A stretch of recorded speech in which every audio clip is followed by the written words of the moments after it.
wajhaka lid-din hanifan fitrahtallahi lati fataran nasa alaih. Jadi manusia itu diciptakan dalam keadaan suci dia. Tidak diciptakan dalam keadaan kafir, tidak. Lalu kemudian Allah mengatakan bahwasanya kebenaran itu ada dari Tuhanmu. Katakan kepada manusia, wahai Muhammad, wa qulil haqqu mir rabbikum faman syaa'a falyu'min wa man syaa'a falyakfur. Inna a'tadna liz-zalimina nara. Kebenaran itu sudah ada. Allah Subhanahu wa taala telah menyajikan kebenaran itu. Barang siapa yang ingin menerima kebenaran itu, silakan mereka beriman. Barang siapa menolak kebenaran itu, silakan mereka kafir. Biarkan dia kafir. Makanya Al-Quran itu mengatakan la ikraha fiddin, tidak ada paksaan. Kalau Anda ingin meninggalkan kekafiran, silakan masuk Islam. Kalau Anda mau mati dalam kekufuran, silakan dengan kekufuran Anda. Yang pasti Allah Subhanahu wa taala telah menurunkan Al-Quran sebagai hudan, sebagai petunjuk bagi orang-orang yang bertakwa. Anda membaca surah Al-Baqarah ayat 6. Sesungguhnya orang-orang kafir, innal ladzina kafaru sawaun alaihim. Ini orang-orang kafir. Tidak dikatakan sesungguhnya manusia sama saja bagi mereka, engkau beri peringatan atau tidak engkau beri peringatan, mereka tidak akan beriman. Bukan dikatakan begitu, tapi khusus kepada orang kafir. Siapa orang kafir ini? Yang mau kafir. Kan ayatnya tadi saya sudah bacakan. Kebenaran itu sudah ada, sudah disempurnakan. Siapa yang mau beriman, tafadhal. Siapa yang mau kafir, silakan. Nah, ternyata saudara memilih kafir. Maka Allah menerangkan, sesungguhnya orang kafir itu sama saja bagi mereka, Bang Suma menyampaikan kebenaran ataupun tidak, mereka tetap akan menjadi kafir. Kenapa? Mereka tidak mau. Kebenaran datang, mereka tidak mau. Tapi orang-orang yang berakal akan mau menerima kebenaran yang datang dari Allah, sehingga mereka meninggalkan kekafiran. Oh, ternyata Allah sudah tahu. Sebelum itu terjadi, Allah sudah tahu. Si fulan kafir, tapi di akhir usianya yang kesekian dia menjadi muslim, kembali kepada fitrahnya. Allah sudah tuliskan itu. Oh, si fulan setelah datang kepadanya kebenaran, dia kekeh mempertahankan kekafirannya. Tuhan sudah tahu itu, makanya dituliskan. Bukan berarti dituliskan dulu dalam arti kata memang harus kayak begitu, kamu ikuti yang tertulis. Tidak. Tuhan mengetahui ending. Oke, makasih. Oke, waktu sudah habis. Ini Bang Endi dari Kekristenan kan? Bang Endi. Halo Bang Endi. Bang Endi dari Kekristenan bukan? Ya udah, silakan dilanjut dulu Bang Ginting. Bang Endi, monitor. Ini semakin lama semakin asik ya bercerita. Kenapa? Karena ternyata apa yang Pak Juma sampaikan sebenarnya tidak menjawab pertanyaan saya. Saya sudah mengatakan bahwa di situ dinyatakan Allah bahwa orang kafir diberi peringatan atau tidak diberi peringatan pun mereka tidak akan beriman. Itu pernyataannya ya. Deklarasinya itu ya. Tetapi faktanya tidak seperti itu. Ada juga orang kafir rupanya diberi peringatan, dia beriman. Gitu? Kan itu dia masalahnya. Itu sebenarnya yang harusnya dijelaskan. Kenapa terjadi antara narasi dengan fenomena yang terjadi itu kontradiksi? Ya, itu yang saya tanya. Kenapa? Karena Allah sudah mengatakan, sudah mengingatkan. Hei, katanya sama orang. Hai orang-orang yang beriman. Ingat, orang kafir itu mau diberitahu atau tidak pun dia tidak akan beriman. Tapi faktanya beriman banyak. Bahkan Pak Juma sudah berapa banyak itu ya. Orang-orang kafir jadi beriman. Kan jadi saya bertanya ini, kok ini sepertinya berbeda ya. Oke lah itu ya. Nanti tolong dijawab ya. Kemudian tentang masalah penerjemahan bahasa, saya sudah menyampaikan bahwa di situ kental. Kenapa para penerjemah menggunakan kata kental? Tentu mereka lebih paham bahasa Ibrani, bahasa Yunani daripada kita. Atau mungkin Pak Juma lah lebih percaya. Kenapa saya katakan begitu? Karena ternyata di dalam bahasa yang serumpun dengan bahasa Semitik atau Arab ya, itu banyak satu kata bisa digunakan untuk maksud yang berbeda-beda. Ya toh, bukan hanya satu. Tapi Pak Juma kan memaksakan ini. Mungkin oke, gapa itu bisa ada kental, bisa ada keras, bisa ada kental, bisa mungkin ada setengah kental dan bla bla bla bla kan. Oleh karena itu saya rasa yang menerjemahkan ini pun pasti ngerti makna dan maksud dari ayat itu kemana. Kan orang itu yang lebih tahu gitu ya. Kemudian satu lagi, kenapa dia harus dikentalkan? Untuk membentuk sebuah keju yang keras harus dikentalkan dulu, nggak bisa langsung prak menjadi beku, dia enggak. Oleh karena itu dia diberi namanya asam laktat. Tadi sudah saya jelaskan. Untuk membuat keju itu beku, diawali dulu diberi asam laktat. Susu kalau dibiarkan tidak akan pernah kental, tidak akan pernah beku. Dikentalkanlah dia dulu oleh asam laktat. Maka saya bilang tadi, diberi bakteri Lactobacillus burgdorferi dan asam laktat untuk menggumpalkan protein. Sudah saya bilang tadi kan, sehingga terbentuk dadi susu. Nah, itu dadi. Nanti terbentuk dia dadi, lalu nanti akan kental ya. Jadi sudah jelas Pak ya, jangan diulang-ulang lagi. Kita nggak ngerti. Kalau sudah kental terjemahannya kami percaya gitu loh. Kemudian saya sudah mengatakan, ketika saya dibungkus kulit, artinya kulit itu sudah paling luar. Contoh, kamu bungkus nanti telur dan ikan serta daging itu dengan kertas. Walaupun daging kalimat terakhir, tapi orang tahu pasti daging itu di dalam. Karena kenapa? Sudah saya katakan dulu, bungkus. Bungkus dengan kertas, daging, dan ikan serta telur itu. Apakah Pak Juma ketika kata terakhir lalu kata bilang, oh karena telurnya terakhir harusnya di luar. Kan sudah susah. Kita berarti tidak paham bahasa Indonesia dengan baik dan benar ya. Saya sudah awali kata membungkus ya, berarti yang lain-lain itu pasti harus di dalam ya. Kemudian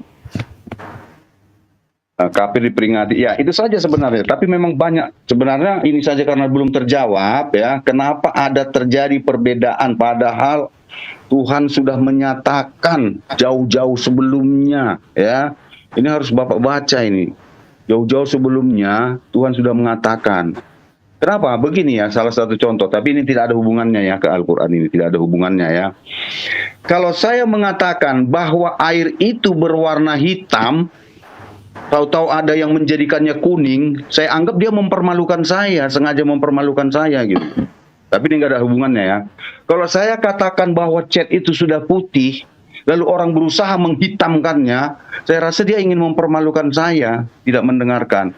Harusnya, kalau saya seorang tuan, mengatakan ini dinding ini warnanya putih, harusnya orang-orang semua harus mempertahankan itu, membuat dinding itu putih.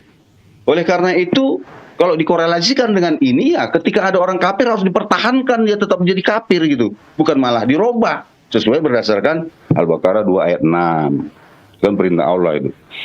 Tapi saya tidak ingin mengatakan bahwa kita ingin mempermalukan dan lain sebagainya, tidak. Tapi poin yang perlu saya sampaikan seperti itu. Kalau ada informasi yang saya nyatakan, tiba-tiba ada orang yang membuktikan bahwa apa yang saya katakan itu tidak benar, saya anggap dia mempermalukan. Dan itu akan saya hukum. Kalau saya seorang pimpinan, apalagi yang maha kuasa. Mungkin ini menjadi renungan kita, ya. Saya rasa saya pun tidak perlu lagi mempertanyakan. Pertanyaan saya itu. Saya rasa sudah jelas. Nah, demikian. Nanti waktu saya limpahkan ke Pak Juma lah, karena teman saya pun kan nggak ada kan. Selesai. Terima kasih. Enggak, sebentar saya masukin dulu Penom nih, ada apa nih? Kayaknya ini banget, penting banget. Sebentar ya Guru Nda. Waktu di reset dulu Pak Imanes. Ya, Bang Penom. Cek Bang. Ya. Saya mau Kenapa, tanya Bang? ini kepada senior dan guru-guru saya ini. Semuanya guru-guru saya. Saya mau izin ini. Ada nggak orang Kristen di sini? Maksudnya gimana Bang Penom? Ini kan lagi diskusi Bang Penom. Lagi diskusi resmi. Ya betul. Saya kan setidaknya diskusi itu pasti ada pertanyaan, ya kan? Oh iya, ini kan udah ada narasumbernya. Bang Penom mau jadi narasumber. Nanti saya iniin lagi ya. Nanti Tidak Bang. Bang. Saya tidak mau jadi narasumber, tapi Terus? saya mau jadi pertanyaan. Saya punya pertanyaan 2. Tapi Pertanyaan buat bisa kan? siapa? Antara Islam dan dan Islam Kristen. Itu aja. Udah, kita udah punya narasumber, bukannya saya mau ini ya. Rehat aja dulu ya. Ini ada narasumber yang udah resmi ya. Nanti di lain waktu aja ya, Bang Penom. Saya pikir ada apa, ada penting apa. Maaf Bu Runda ya, mohon maaf Bu Runda.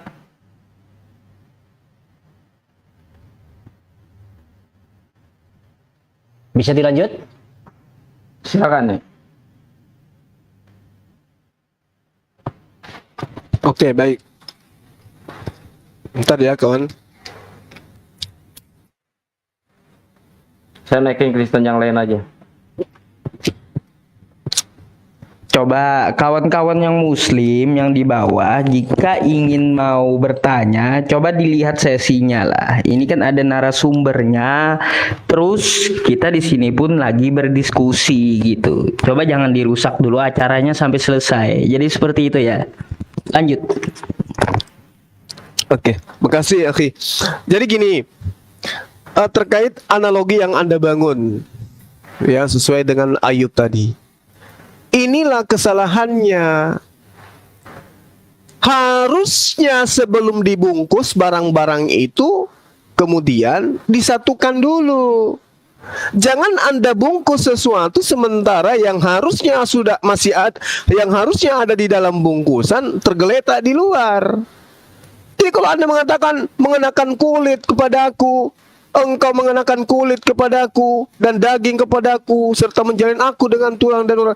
Kalau ini Anda analogikan sebagai membungkus, kesalahannya kemudian adalah dia membungkus sesuatu di mana sesuatu itu belum sempurna. Berarti di luar bungkusan ada yang tidak masuk ke dalam bungkusan itu.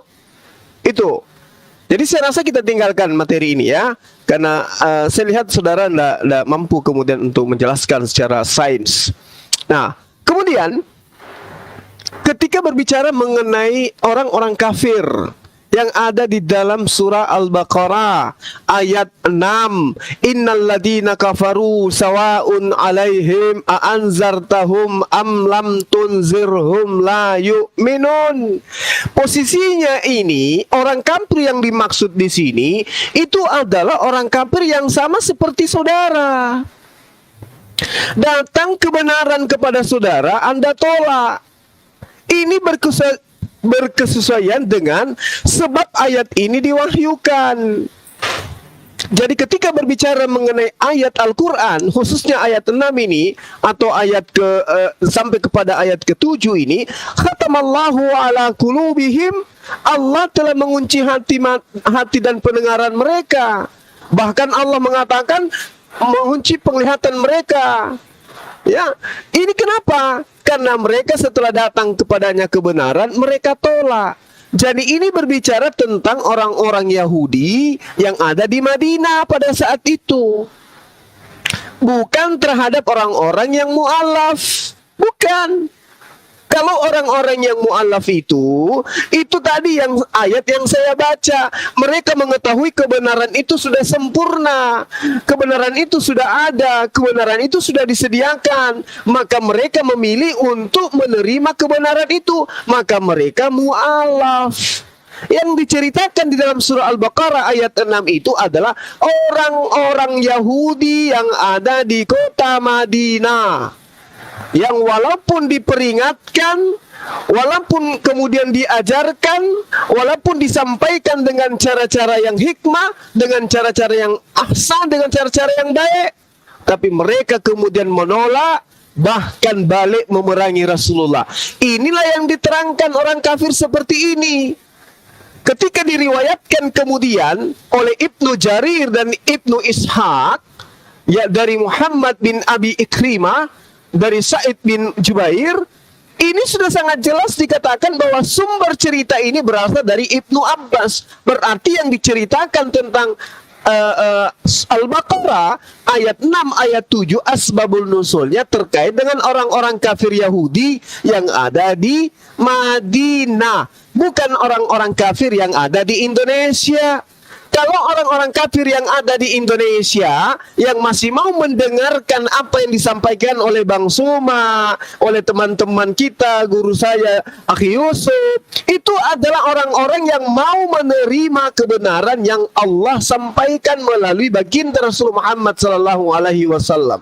Wa qulil haqqu mir rabbikum faman syaa'a falyu'min wa man syaa'a falyakfur. Inna a'tadna lizalimina nara.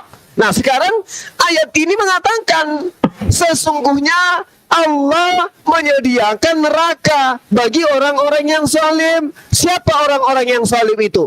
Orang yang berdebat dengan Bang Suma sudah dijelaskan sedemikian rupa bahwasanya orang kafir itu bisa saja beriman tapi tetap aja kafir karena berpedoman bahwa saya kafir karena sudah ditentukan menjadi kafir. Kesalahpahaman terhadap ayat suci Al-Qur'anul Karim.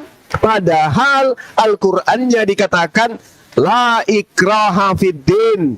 Tidak ada paksaan dalam agama Islam. Apa maksudnya? Tidak ada paksaan untuk menetap di Islam, tidak ada paksaan untuk masuk ke dalam agama Islam. Kebenaran itu sudah nyata. Yang mau beriman silakan beriman, yang mau kufur silakan kufur, tapi ingat, Allah menyediakan api neraka bagi mereka yang zalim. Siapa yang zalim ini? Yang sudah tahu kebenaran, yang sudah tahu kesesatan, tapi lebih memilih meninggalkan kebenaran, lebih memilih menuju kepada kesesatan. Itulah orang zalim. Sama seperti saudara saya.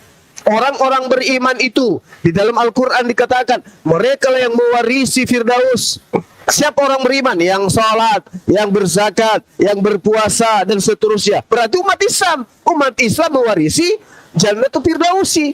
Itu diterangkan di dalam Al-Quranul Karim. Tapi lagi-lagi Anda menolak itu.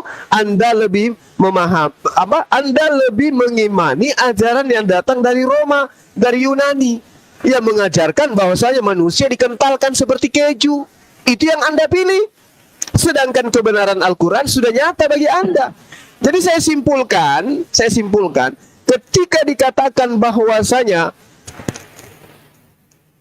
orang-orang yang kemudian dikatakan kafir ini ditetapkan menjadi kafir, itu setelah datang kepada mereka kebenaran tetapi ditolak, bahkan balik memaki, dan bahkan balik menyerang kepada siapa yang mengajarkan kebenaran kepada mereka. Pertanyaan saya kepada saudara, di dalam kitab Matius 13 nomor 50, di situ diterangkan orang jahat akan dilemparkan ke dalam api neraka yang menyala-nyala. Pertanyaan saya, orang jahat seperti apa yang disebutkan oleh Yesus ini? Silakan Anda jelaskan kepada saya berdasarkan dalil bahwa orang jahat yang dilemparkan ke dalam neraka itu seperti ini, seperti ini, seperti ini menurut Yesus. Demikian.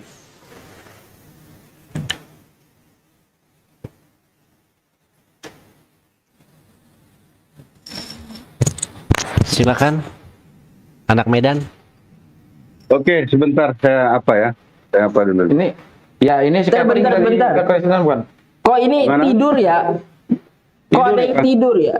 Ya udah, turunin dulu lah. Oh, turun kan tidur itu. Aduh, kena dia. Dengar suara Pak Lanjut Juma dia kayak yang dari Karena Kristen aja ya, mengganggu, yang kan? saya terima ya. Yang dari Kristen aja yang saya terima ya. Mohon maaf ya. Biar seimbang, biar adil. Lanjut Bang Ginting. ya. Oke, jadi gini. Sebenarnya jawaban Pak Juma ini sangat singkat ya. Ya. Jawabannya begini, yang jahat itu adalah orang yang berdosa, ya. Orang yang berdosa itu namanya kategorinya orang jahat, ya. Dan dia tidak mau bertobat. Ya, karena nanti ceritanya kan panjang lebar, saya hanya menyingkat ya. Orang jahat adalah orang yang berdosa dan tidak mau bertobat. Itu dikategorikan orang jahat. Jahat itu sama dengan artinya orang-orang yang melanggar hukum. Jadi siapa saja yang melanggar hukum, ya kita sama tahu di dalam Alkitab ada hukum-hukumnya, 10 perintah Tuhan dulu lah. Yang dasarnya dulu kan. Nah, saya rasa jawabannya itu Pak, singkat aja ya. Siapa orang jahat itu, saya tidak perlu jelaskan. Yang memperkosa dan itu. Yang melanggar hukum Tuhan dan tidak bertobat, itu adalah orang jahat. Ya, selesai ya. Kemudian begini, ini tadi panjang lebar Pak Juma mengesegesis, berasumsi lalu menyimpulkan yang salah. Padahal sudah dituliskan kental dan saya sudah jelaskan apa yang membuat kental, asam apa, prosesnya bagaimana, sudah berulang-ulang. Tetapi masih juga, tapi ya nggak apa-apa lah. Saya bukan tidak mampu menjelaskan panjang lebar, tetapi ketika Pak Juma mengakhiri pertanyaan ini, dalam hati saya cuma satu, sebenarnya Pak Juma sudah paham, cuman malu atau enggan lah untuk mengakuinya. Ya nggak apa-apa, kita kan fair-fair aja kan. Karena sudah terbentok, nggak bisa lagi bertanya kemana kemari, sudah dicantikan berulang-ulang. Ya udah, saya terima kasih atas hal-hal demikian ya. Kemudian saya begini Pak Juma, tentang orang kafir ini ya, ini sangat-sangat apa di dalam diri saya. Kenapa?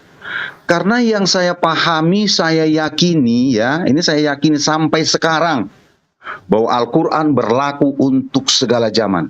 Perhatikan kalimat saya ini. Saya yakini, saya akui Al-Quran berlaku untuk segala zaman. Bukan hanya berlaku zaman dulu aja, tidak.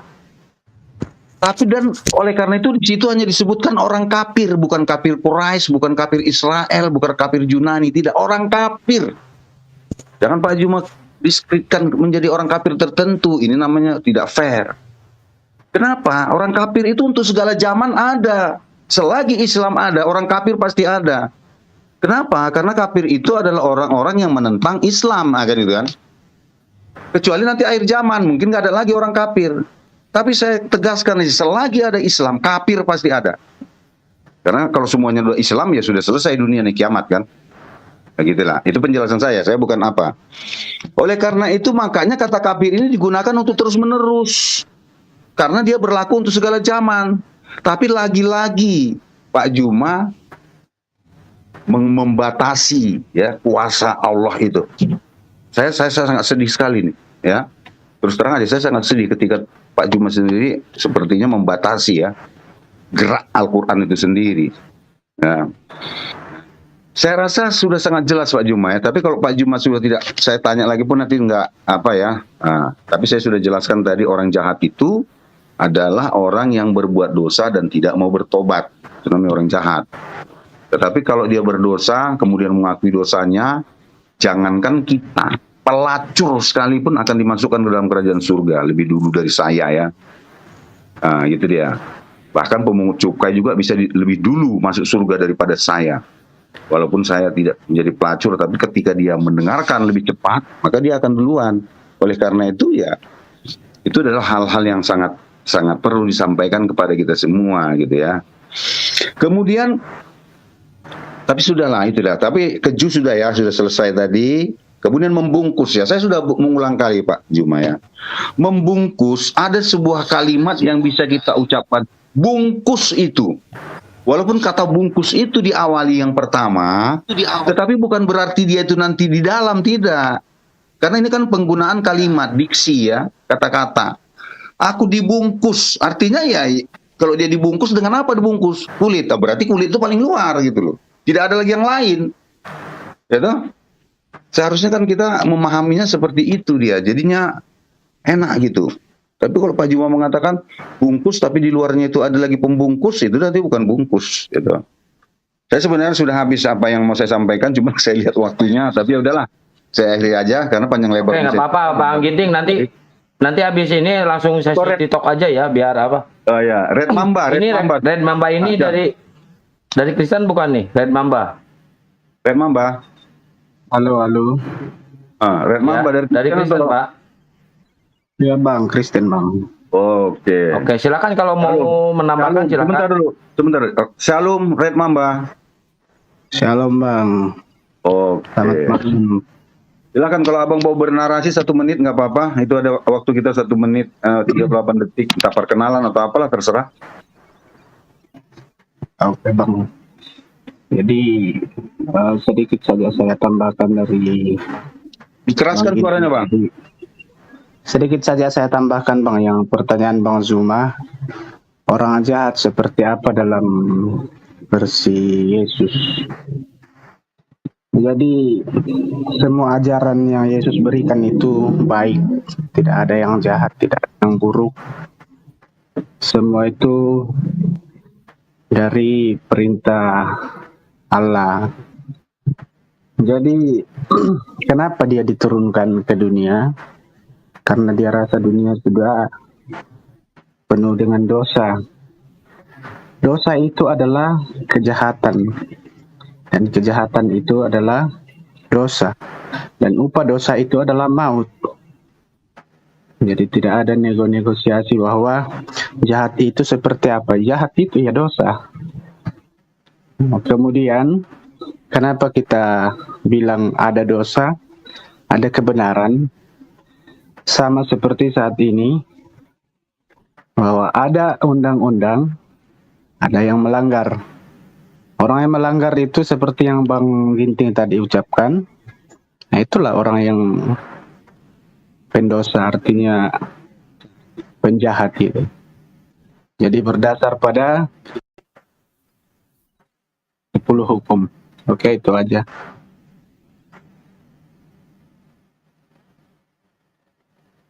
Ya, silakan waktunya di reset. Bang Patih nanti naik ya. Silakan Gurunda. Oke, baik. Jadi ketika berbicara mengenai kitab Ayub, saya bukannya mau berhenti, enggak. Saya kasihan. Janin dikentalkan, dibekukan. Anda tidak mau menyentuh original teksnya. Kafa. Kafa itu artinya membeku. Ilmu kedokteran mana yang bisa mengatakan bahwasanya embrio itu mengeras, membeku seperti keju? Nggak akan ada. Udah selesai di sana. Kalau Anda menyinggung nomor 11, di situ dijalin dengan kulit. Itu dikatakan seperti itu. Jadi kalau Anda mengatakan bahwasanya saya sudah tidak sanggup, justru saya kasihan, makanya saya berhenti. Tapi kalau Anda mau lanjut, kita kulitin. Di situ tidak dikatakan dibungkus, mengenakan kulit. Di dalam bahasa original teksnya dikatakan labes. Labes itu artinya memakai atau mengenakan, bukan dibungkus. Ya. Nah, lalu kemudian kita banyak mendapatkan contoh dalam kehidupan sehari-hari. Barang-barang yang seharusnya dibungkus dalam satu bungkusan, terkadang ada yang kita lalaikan. Harusnya di situ dibungkus 5 barang, tapi mereka orang itu biasa membungkus seketika, sementara masih ada barang-barang di luar tidak dibungkus. Ini yang terjadi terhadap kitab saudara. Ini yang terjadi. Jangan Anda mengatakan seketika dibungkus semuanya di dalam. Terkadang ada yang membungkus, ada yang kelupaan. Ini yang terjadi terhadap kitab saudara. Ya, kalau masih mau dilanjut silakan. Tapi saya kasih bonus, kita nggak usah bahas itu. Kasihan karena nggak ada ilmu kedokteran yang mengatakan bahwa janin itu mengeras seperti keju. Mati sudah itu, nggak ada kehidupan. Nah, terkait dengan surah Al-Baqarah yang tadi. Anda mengatakan ayat suci Al-Quran itu berlaku sepanjang zaman. Betul. Jadi cerita tentang orang-orang kafir yang terjadi di Madinah pada saat itu harus diberitakan terus menerus. Tetapi orang kafir yang ada di Madinah tidak berubah menjadi orang kafir di hari ini. Karena itu cerita tentang kisah yang terjadi pada masa itu. Jangan Anda samakan konsep pemikiran Anda terhadap Bible. Kitabnya orang bercerita tentang Raja Hizkia, Anda katakan itu untuk Yesus. Jangan. Yesus bercerita kepada orang-orang Farisi, Anda mengatakan itu untuk kami Kristen. Yesus mengatakan untuk orang-orang Yahudi, Anda merasa bahwa itu perkataan Yesus untuk Anda. Jangan Anda samakan dengan Al-Quran. Gak bisa. Makanya Al-Quran itu hanya untuk orang yang menggunakan akal sehat. Zalikal kitabul la raiba fihi hudal lil muttaqin. Hanya orang-orang yang bertakwa. Takwa itu takut kepada pencipta. Sementara Anda, mana ada takutnya Anda kepada pencipta? Yang ada pencipta Anda katakan mati terkutuk di atas tiang salib. Gak ada itu. Anda lebih takut kepada pengajaran Paulus daripada pengajaran pencipta Anda menurut konsep agama saudara. Kemudian kafir yang dimaksud, yang saya jelaskan tadi, itu kafir yang berbeda. Saya sudah membahas di awal tadi. Ketika Anda bertanya tentang Al-Baqarah ayat 6. La ikraha fid din.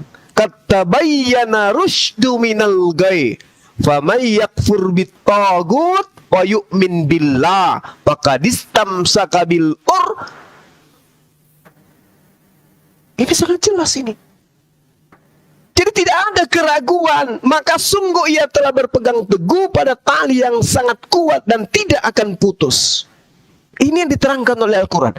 Sesungguhnya telah datang ya penjelas pembeda antara yang jalan yang benar dengan jalan yang sesat. Barang siapa yang ingkar terhadap ketuhanan manusia dan ketuhanan burung merpati dan beriman kepada Allah, maka sungguh dia telah berpegang teguh pada tali yang sangat kuat yang tidak akan putus. Allah Maha mendengar, Allah Maha mengetahui. Ini jelas. Ayatnya ada. Jadi kalau ada orang kafir yang meninggalkan mengingkari penyembahan Tuhan-Tuhanan, maka Allah mengatakan dia telah berpegang teguh pada tali yang sangat kuat yang tidak akan putus. Allah Maha mendengar lagi mengetahui. Apakah masih ada dalil lain? Ada. Al-Quran mengatakan, kullil ladina kafaru ayyantahu yughfar lahum ma qad salaf wa iyaudu faqad madat sunnatul awwalin. Katakanlah kepada orang-orang kafir itu, jika mereka berhenti dari kekafirannya, niscaya Allah akan mengampuni dosa-dosa mereka yang telah lalu. Dan jika orang-orang kafir itu kembali memerangi Rasulullah, sungguh berlaku kepada mereka sunnah Allah terhadap orang-orang dahulu yang dibinasakan. Jadi jelas di sini, jika mereka berhenti dari kekafirannya, niscaya Allah akan mengampuni dosa-dosa mereka. Ini yang saya jelaskan tadi. Ketika orang kafir ini bertemu dengan Bang Suma, lalu kemudian meninggalkan kekafirannya, berarti dia dalam keadaan mukmin, berarti dia dalam keadaan beriman. Mati dalam keadaan dia beriman, dakhalal jannah. Berarti sudah digariskan, sudah diketahui oleh Allah. Ada di tulisan yang kemudian dikatakan Lauhul Mahfuz, dituliskan bahwa si fulan tadinya kafir, begitu bertemu dengan apologet muslim, mereka bersyahadat, mereka mempraktekkan surah Al-Anfal ayat 38. Jika mereka berhenti, niscaya Allah akan mengampuni dosa-dosa mereka yang telah lalu. Jadi tidak ada kekhawatiran bagi manusia terhadap Al-Quran, kecuali orang-orang yang menzalimi diri mereka. Karena orang-orang zalim itu adalah orang yang sudah mengetahui kebenaran, tetapi tetap saja tidak mematuhi kebenaran. Saya lupa membahas tentang orang-orang jahat menurut Matius 13 nomor 50. Tapi sesi berikutnya saya akan kupas tuntas. Orang jahat itu adalah mereka yang kemudian tidak melakukan kehendak Yesus. Siapa mereka itu? Tidak lain dan tidak bukan adalah mereka yang menjadikan Paulus sebagai rasul dalam agama mereka. Nanti saya akan jelaskan.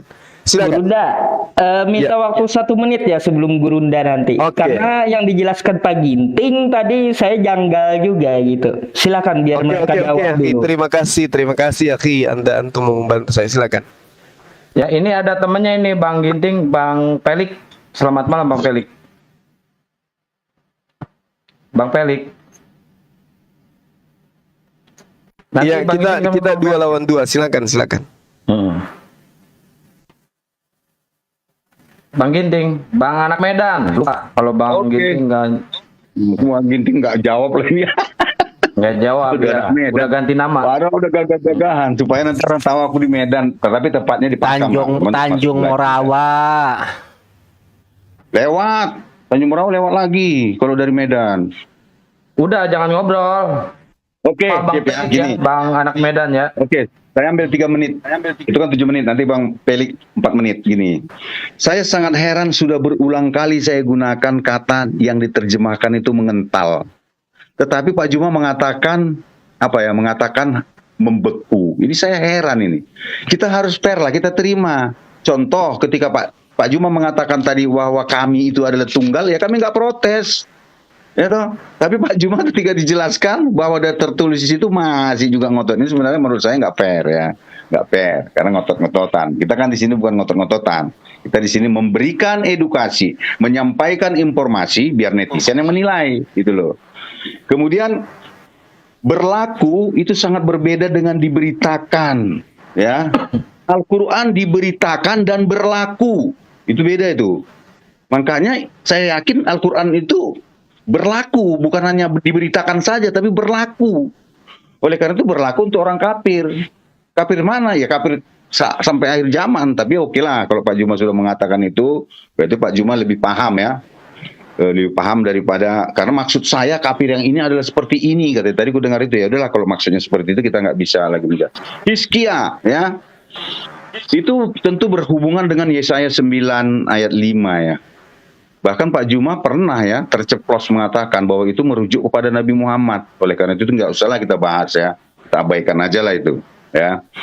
Kemudian mati terkutuk di tiang salib, Galatia 3 ayat 13. Sebenarnya kalau Pak Juma memang senang membaca Alkitab ya, kemudian mempelajari sampai ke bahasa aslinya, sebenarnya di situ Galatia 3 ayat 13 itu sudah harus paham.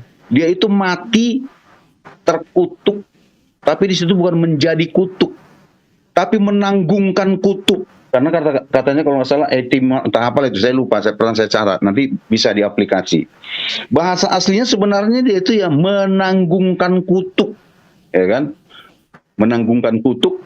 Ya kenapa? Karena dia dituduh terkutuk sesuai dengan Yohanes 10 ayat 33. Karena dia menyatakan dirinya adalah Tuhan, maka dia menanggungkan. Kemudian kafir, ya udahlah burung merpati. Aduh, burung merpati lagi. Seperti burung merpati. Tapi ya udahlah. Oke. Saya rasa itu mungkin ya Pak Juma ya, nanti kita berbicara santai-santai aja lah. Nggak usah terlalu seperti tendensius sekali. Sampai burung merpati diingat-ingatkan kan. Burung merpati, menyembah burung merpati. Kami tidak pernah menyembah burung merpati. Yang kami sembah yang seperti burung merpati, yaitu yang kami sebut dengan Roh Kudus. Tuh. Kemudian Sang Logos. Kami tidak pernah menyembah manusia, ya kan? Tidak pernah kami taat kepada manusia. Kenapa? Karena di dalam Kisah Para Rasul 5 ayat 29, kita harus lebih takut kepada Tuhan daripada kepada manusia. Oleh karena itu kami tidak akan pernah mensetarakan Paulus ya. Paulus seperti mensetarakan Yesus, tidak. Saya rasa itu. Pak, mana teman saya tadi, Pak Felix tadi? Nggak tahu kemana dia. Ini ada Wes S. Nah, Siapa ini? turun kan? Mat malam. Mat malam, Bang Wes. Aduh, ya udahlah, kalau enggak begitu aja lah. Udah, kalau enggak ada biar Langsung sendiri TikTok aja, seksi TikTok aja deh. Ya udah, Nggak usah oke. ini, soalnya Bang Ginting dari tadi ngebahas keju bulat terus. Iya, jangan seperti itulah. Bilang juga Pak Juma pun bulat. Akhirnya kan kita netral. Masa aku aja yang dibilang bulat? Iya, emang Bang Ginting doang yang mau bulat. Saya rasa Pak Juma yang bulat, entah kemana-mana sampai ke Yesaya dan ini semua. Waduh, padahal dia pernah mengatakan bahwa Yesaya 5 itu untuk Muhammad, Nabi Muhammad. Itu nggak bulat itu namanya itu. Kita berbicara tentang janin, dia membulat ke Yesaya, membulat ke Galatia, membulat ke burung merpati. Jadi saya sebenarnya tidak membulat. Saya fokus di situ. Oleh karena itu kita ya objektif sajalah memberikan penilaian. Kan ini kan sifatnya edukasi ya. Oke, silakan, waktunya udah selesai. Nggak mau ditambahin lagi, jelasin, atau membantah? Itu Ustaz Yusuf katanya mau ini barusan. Oke. Nanti dibilang nggak adil kalau pakai waktu Pak Ginting. Waktu Gurunda Zuma aja. Apa-apa. Silakan Aki, silakan Fadal. Silakan aja Pak Yusuf. Nggak apa-apa. Ini kan Baik. sifatnya edukasi. Baik. Cuman asal jangan Pak, kita menyerang. Maksudnya gini, jangan kita nanti menyerang pribadi. Katakan baik. kalian bulat gini kan nggak enak lah. Oke Pak Ginting, kita lanjutkan ya. Tadi Gurunda Zuma itu bertanya kepada Pak Ginting, bagaimana sih ukuran orang jahat menurut Yesus berdasarkan dalil di Alkitab. Sekarang mari Pak Ginting, coba kita membuka Matius 7, 22 sampai 23. Bagaimana sih ukuran orang jahat menurut Yesus? Di Matius 7 nomor 22, pada hari terakhir banyak orang akan berseru-seru kepadaku, Tuhan, Tuhan, Bukankah kami bernubuat demi namamu dan mengusir setan demi namamu dan mengadakan banyak mukjizat demi namamu? Lalu Yesus menjawab seperti apa? Pada waktu itu aku akan berterus terang kepada mereka dan berkata, aku tidak pernah mengenal kamu. Enyahlah daripadaku, kamu sekalian pembuat kejahatan. Pak Ginting, di sini orang jahat menurut Yesus yaitu orang yang memakai namanya dan menyebut dia Tuhan. Bolehkah saya bertanya kepada Pak Ginting, siapakah yang menuhankan Yesus sekarang? Yang menurut Yesus itu adalah orang jahat. Silakan. Oke, terima kasih. Ini pertanyaannya bagus juga ini. Cuman saya buka dulu ya kitabnya ya. Ini waktu Gurunda Zuma dulu ya Pak Ginting. Apa disimpan dulu jawabannya? Enggak. Biar saya jawab aja. Sesi TikTok nggak apa-apa. aja. Sesi Ya, ini TikTok saya aja jawab ya, langsung. gini. Ini kan Turunin aja pertanyaannya. waktunya. Oke, ya udah, gini ya. Waduh, mana tadi tuh? Bukan ya. Ini ya, Matius 7 ya. Matius 7 ayat 22 sampai 23 ya. Tapi saya akan baca dari ayat 21 dulu supaya nanti ngerti. Karena kalau saya potong-potong kan nggak enak lah. Nanti saya juga disalahkan. Di sini dikatakan, bukan setiap orang yang berkata kepadaku Tuhan, Tuhan akan masuk dalam kerajaan surga, melainkan ia yang melakukan kehendak Bapakku yang di surga. Lihat, perhatikan kalimatnya itu. Saya sudah jelaskan dari awal di dalam Yohanes 1 ayat 3, Yohanes 1 pasal 3 nomor 4 ya, kalau saya bilang ayat nanti salah kan, nomor 4 dikatakan orang jahat adalah orang yang berdosa, orang berdosa yang tidak bertobat. Dosa itu melanggar hukum Tuhan, ya. Apa-apa aja hukumnya, itu nanti kan panjang, ada sampai sekian ratus, sekian apalah, nggak ngerti kita kan. Tapi ada beberapa poin ya, Poin adalah seorang jahat satu, bukan setiap orang yang berkata kepadaku Tuhan, Tuhan akan masuk ke dalam kerajaan surga, melainkan ia melakukan kehendak Bapakku yang di surga. Kalau kita secara perlahan mencermati ini, ada 2 poin di situ yang bisa ditangkap. Satu, dari sekian orang yang berseru Tuhan kepada Yesus Kristus akan masuk surga kalau dia melakukan kehendak Bapaknya. Perhatikan itu. Bagaimana mungkin orang yang berseru Tuhan kepada Yesus tapi dia masuk surga karena melaksanakan hukum? Berarti Yesus itu Tuhan. Karena ini bukan setiap orang yang berseru ya, berkata kepadaku Tuhan, Tuhan akan masuk. Melainkan, berarti sebagian orang yang berseru Tuhan kepada Yesus masuk surga karena dia melakukan kehendak Bapaknya. Tetapi pada hari itu banyak orang akan berkata kepadaku, lihat tuh ya. Banyak orang yang berkata kepadaku, Tuhan, Tuhan, bukankah dalam namamu kami telah bernubuat, dan dalam namamu kami telah mengusir roh jahat, dan dalam namamu kami telah melakukan banyak mukjizat. Nanti kita baca, kita komparasi dengan Matius 24. Bahwa akan ada orang-orang yang menggunakan namanya, Mesias-Mesias palsu di dalam Matius 24. Mungkin orang itu menganggap itu Yesus, ya toh? Ternyata bukan. Karena Yesus itu harus dipahami berdasarkan ajarannya dan dilakukan. Itulah dia konsepnya. Karena kalau berbicara tentang sosok kan susah kita. Karena Tuhan itu adalah roh kalau di dalam Alkitab. Yohanes 4 ayat 24 atau berapa itu ya. Nah, pada waktu itu aku akan menyatakan kepada mereka, aku tidak pernah mengenal engkau. Kamu enyahlah dariku, hai kamu yang mengerjakan kejahatan. Jelas ya.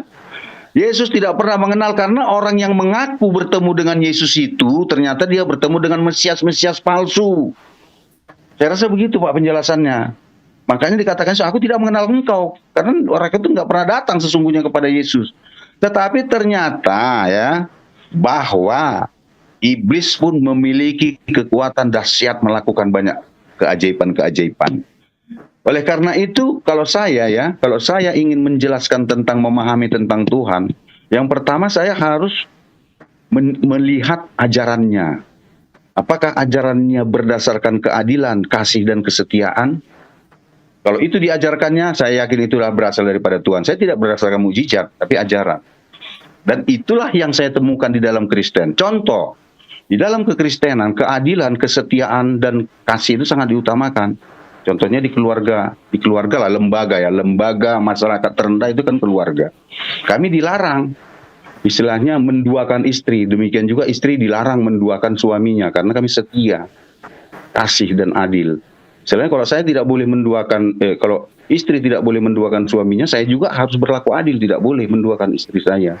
Itulah seperti keadilan-keadilan contoh kecil ya. Sehingga kami akan bisa membentuk rasa kasih walaupun sepanjang perjalanan dinamika kehidupan manusia pasti ada naik turunnya. Saya rasa itu, terima kasih. Oke, sebelum dijawab saya sapa dulu yang baru masuk ya. Biar ini Pak Hamim sama Bang Julius. Selamat malam. Pak Hamim. Selamat malam. Assalamualaikum warahmatullahi wabarakatuh buat teman-teman semua. Waalaikumsalam. Salam untuk Bang Anak Medan ya. Assalamualaikum warahmatullahi wabarakatuh. Amin, dari mana? Dari cuma atau apalah? Pos lain nanya. Pak Hamim dari Muslim apa Kristen? Oh, nggak ada suara ya. Silakan dijawab aja dulu Bang Ustadz Yusuf. Gurunda, saya sedikit ya menanggapi yang dia katakan. Silakan. Begini, Pak Ginting tadi menyatakan kepada saya di dalam penjelasannya pada waktu itu orang menyangka dia adalah Mesias padahal bukan Mesias. Pak Ginting perlu untuk membaca kembali Matius 7 nomor 22 tersebut. Pada hari terakhir kata Yesus, bukan konteksnya di waktu Yesus itu diutus, bukan. Jadi kalau kita melihat Matius 7 nomor 22, pada hari terakhir banyak orang yang akan berseru kepadaku Tuhan, Tuhan. Itulah ukuran yang pembuat kejahatan menurut Yesus. Di hari terakhir banyak akan orang yang akan datang kepada dia.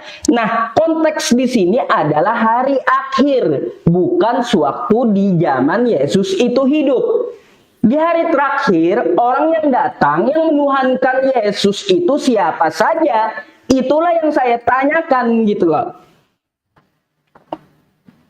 Gitu Pak. Lanjut Gurunda. Siapa ini? Pak Jum, silakan. Ya biar Pak Ginting Anak Medan tanggapi dulu. Oke. Silakan. Kan sudah saya jelaskan sepertinya Pak Yusuf kan. Oke lah kita bilang pada hari terakhir ya. Pada hari terakhir itu kan kita nggak tahu kapan, gitu. Bisa saja 1000 tahun yang akan datang, 1 miliar tahun yang akan datang, atau 1 juta tahun yang akan datang. Kita nggak tahu kan. Pada hari terakhir, memang banyak orang akan berseru Tuhan Tuhan kepada Yesus. Kenapa? Karena mungkin banyak, ya pasti banyaklah umat-umat Kristen. Dan saya yakin begini maksudnya ya. Kalau menurut ini pribadi saya lah ya. Orang yang mengenal Yesus dan Yesus menerima dia adalah orang yang berseru kepadanya dalam namanya dan melakukan perintahnya. Ini ya, ini kalau yang saya pahami. Orang yang mengenal Yesus dan yang diterima diakui Yesus sebagai juga yang dikenalnya adalah orang yang mengakui dia Tuhan dan melaksanakan perintahnya. Tetapi kalau dia berseru Yesus Tuhan, tapi dia tidak melaksanakan perintahnya, itu tidak ada komunikasi. Akhirnya bisa tidak kenal. Itulah yang dimaksudkan Yesus, aku tidak mengenal engkau. Kenapa dikatakan? Karena orang yang mengenal Yesus itu adalah yang melakukan perintah. Yang dikenal Yesus itu maksud dalam kalimatnya itu adalah orang yang melakukan perintahnya. Makanya ketika orang-orang dulu ada Mesias ya kan, Mesias palsu nanti kan banyak ini bertaburan ini ya kan, nanti sekian tahun lagi, dan mereka menganggap bahwa dia itu adalah Yesus. Contohnya Pak, di dunia ini saja sudah banyak yang mengaku inkarnasi Yesus. Banyak, ada yang mengaku akulah inkarnasi Yesus, aku Yesus katanya, banyak sudah.